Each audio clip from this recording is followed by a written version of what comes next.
Dora Musinguzi is the team leader of the Ugandan Network on Law Ethics and HIV and AIDS, UGANET, an organization that advocates for humane HIV policies from a legal perspective.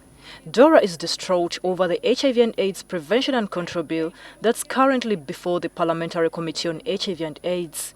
Much as the bill has been hailed as necessary by some people, UGANET members find it distasteful. So the provisions in there are close that up and close it now by force, by repression.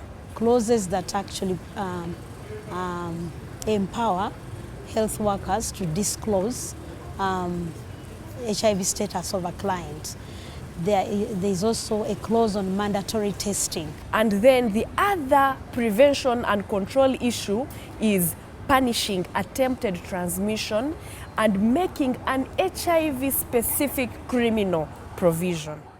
Dora says the clauses that criminalize the intentional spread of HIV will create divisions amongst the HIV positive and the negative. And then you're putting a false hope.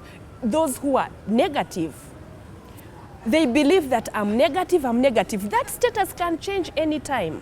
And then for the positive, they feel overburdened. If people transmit, and indeed the judicial system can find it for sure that they transmitted HIV, let them be punished. These activists are particularly opposed to the draft legislation for singling out HIV as the only disease deserving a special law.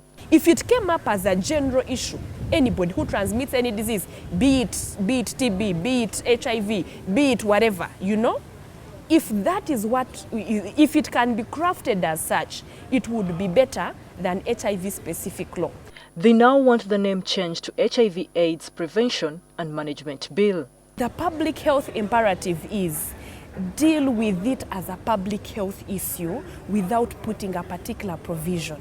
The AIDS activists actually worry about one thing, that the gains Uganda has made for these many years will be lost. They'll count for nothing in case this bill passes in the state that it's in.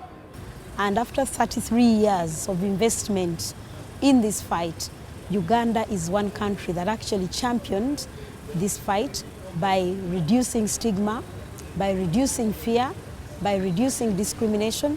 We saw people come forward for treatment, for testing, and actually we saw communities taking care of their loved ones who are HIV positive.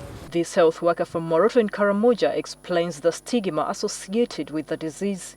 Those days they used to believe when they confirm somebody HIV positive, you are supposed to be removed from where the rest is stay, where the rest is sleep. They go and build for you your own house in an isolated place. You stay from there until you die.